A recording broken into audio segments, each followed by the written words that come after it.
Hey everyone, I'm Emily. It was late spring, and the air was thick with the anticipation of graduation. I was preparing for one of the most significant moments of my life, delivering the valedictorian speech. But little did I know, my biggest challenge wouldn't be the speech itself or the crowd. It was my grandmother, Helen. Living with Helen was no easy feat. She had a sharp tongue and a knack for making me feel small. My mom, on the other hand, was the complete opposite, always there with a comforting hug and words of encouragement. She was my rock. As for Dad, he stayed mostly in the background, silently observing the family dynamics unfold. One afternoon, I sat at my desk, surrounded by drafts of my speech. I could hear Helen's voice drifting up from downstairs, her words laced with that familiar edge. Always the star, isn't she? I wonder if all that praise will go to her head. I rolled my eyes and tried to block her out, focusing on what mattered. This speech was my moment.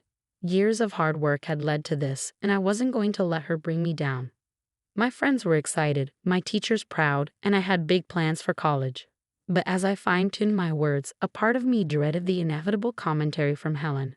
Just days before graduation, as I practiced my speech in the living room, she wandered in, her gaze critical. "That's quite an ambitious tone, don't you think? Maybe a bit much," she remarked, her voice dripping with condescension.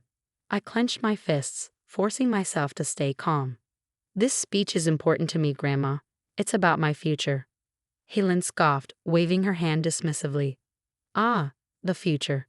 Just remember, pride comes before a fall." Frustrated but determined, I kept refining my speech. Mom, as always, was my biggest supporter. Over dinner, she gave me a reassuring smile. "You're going to be amazing, Emily. Don't let anyone's doubts, especially not family, dim your light." Her words comforted me, but as I lay in bed that night, my mind raced. This wasn't just about the speech or the applause, it was about proving something to myself and to Helen. I needed to show her that my achievements were worth celebrating, no matter what she thought. As graduation day approached, the tension in the house grew thicker. Helen's comments became more frequent, her bitterness casting a shadow over everything. But I stayed focused on what lay ahead, my moment on stage, where I would stand as not just a student, but a young woman ready to face the world. The morning of graduation arrived, sunny and clear, the perfect day for what should have been one of the best moments of my life. I adjusted my gown and cap, catching my mom's proud smile from the front row. "You've got this, Emily," she mouthed, her camera poised and ready. The ceremony began with speeches from the principal and a few teachers. My heart raced as my turn approached. With a deep breath, I stepped up to the podium, smoothing the pages of my speech. "Ladies and gentlemen, fellow graduates," I began, my voice steady and confident. But before I could continue, a piercing siren blared through the air. The fire alarm. Confusion rippled through the crowd. Parents stood up, craning their necks, while staff rushed to manage the situation. The entire ceremony was thrown into chaos. Back inside the school, huddled with a group of classmates, I overheard whispers. "Did you see Mrs. Thompson by the gym just before the alarm?" One of my friends asked. Wide-eyed. "Yeah, she looked really flustered," another added. My stomach dropped. They weren't talking about Mrs. Thompson. They were talking about Grandma Helen. No, it couldn't be, but the seed of doubt had already been planted.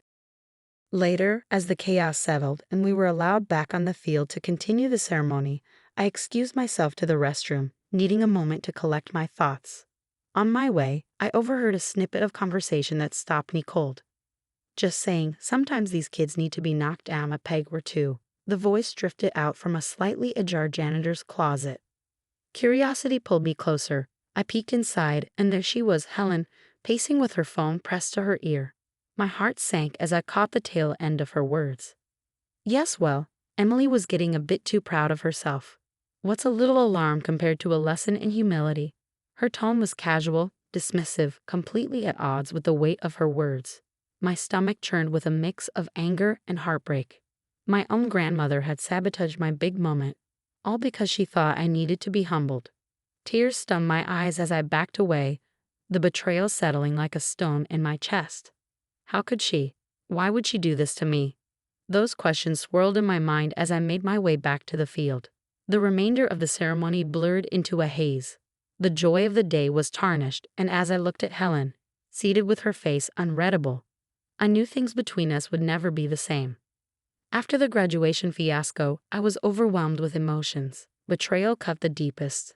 I couldn't stop thinking about how Helen, someone who was supposed to love and support me, had done something so cruel. I needed answers. The next few days became a mission. I spoke to everyone who had been near the gym before the alarm went off. Several classmates mentioned seeing Helen nearby, alone, and looking unusually agitated. My friend Jenna, who had been backstage, even recalled Helen lingering near the fire alarm panel, claiming she was looking for the restroom. With these accounts, I went to the school's security office and asked to see the CCTV footage from that day. What I saw confirmed my worst fears. There was Helen, clear as day, pulling the fire alarm. Every piece of evidence hardened my resolve. This wasn't a prank. It was a deliberate act meant to ruin one of the most important moments of my life. That evening, I confronted Helen at home. The evidence was laid out before us, undeniable. "Why?" I asked, my voice barely a whisper, thick with the weight of betrayal. Helen's face was a mix of defiance and something unreadable. "You were getting too full of yourself, Emily," she said, crossing her arms. "Someone had to show you that the world doesn't revolve around you. By humiliating me in front of everyone?" My voice cracked, rising with disbelief and hurt. "That's how you teach humility?" For a moment, Helen faltered. A flicker of remorse crossed her face. I may have gone too far," she admitted, her voice softer now. "I didn't mean to hurt you like this." But her apology rang hollow. It wasn't just about what she did. It was about why she did it. She had undermined me, not out of love or concern, but out of some twisted need to put me in my place. Supported by my mom, who had always been my pillar of strength, and friends who stood by me, I made my decision. I could have just let this go. Some wounds cut too deep to heal with words alone. "I can't accept your apology, Grandma," I said, my voice steady. Despite the turmoil inside, I managed to say, "Not this time. You need to reflect on why you felt this was necessary." As I turned away, I felt a bittersweet mix of sadness and relief. It was, perhaps, the hardest decision I had ever made, but it was necessary for my own growth. In that moment, I wasn't just walking away from Grandma Helen. I was stepping into a future where I understood my worth, where no one's jealousy could ever dictate my value again. The fallout from Grandma Helen's actions was swift and severe. News of her sabotage spread like wildfire through our family and the community. The whispers did their work, and within days, everyone knew what she had done at my graduation. The disappointment and shock reverberated in every conversation. Every glance directed her way at community gatherings. Helen soon noticed the cold shoulders, the disapproving looks.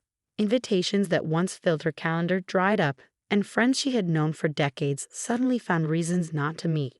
Her social circle, once a source of pride and comfort, crumbled beneath the weight of her betrayal. The very community she had invested so much in now shunned her, and the consequences of her manipulation extended far beyond just our family. Even her small business suffered. Longtime customers began withdrawing their patronage after hearing about the graduation incident. Trust, the foundation of any successful business, had been eroded. Soon, Helen's financial stability was as compromised as her social standing, leaving her facing an uncertain and lonely future. Meanwhile, the school, recognizing the injustice of what had happened, organized a second graduation ceremony.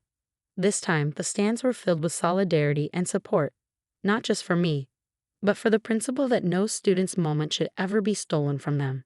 As I stood at the podium, ready to deliver the valedictorian speech I had worked so hard on, I felt a surge of strength and independence. The words flowed naturally, speaking not only of academic achievements, but of resilience, community, and the courage to stand against toxicity. I stand here today not just as a graduate, but as a testament to what we can overcome when we stand together, I declared, my voice ringing clear across the field. The applause that followed wasn't just for my academic success, but for the journey I had taken to get there. Looking out at the crowd, I saw faces beaming back at me, their smiles and tears a balm to the wounds Helen's betrayal had left. My mom's eyes were bright with pride, not because of the accolades I had earned, but because of the person I had become. This Rito ceremony was more than just the culmination of my high school career. It was a celebration of personal victory, of rising above the toxic forces that had tried to undermine my achievements. With my diploma in hand and a future full of promise, I stepped off the stage, ready to embrace a life no longer defined by the shadows of others' insecurities. As I moved forward, the past, along with its pain and betrayal, began to recede, leaving behind valuable lessons and a resolve strengthened by adversity. Helen's fate became a stark reminder of where bitterness and envy can lead, a path I was determined never to walk. Today, I look forward to a future filled with possibilities, supported by those who believe in lifting each other up, not tearing each other down. As for Helen, her journey was hers alone to reckon with, a distant echo in the life I was building anew. Now here's a question for you all. Do you think it's ever justified to take drastic actions, like Helen did, if you believe someone needs to be brought down a notch? Share your thoughts and experiences in the comments below.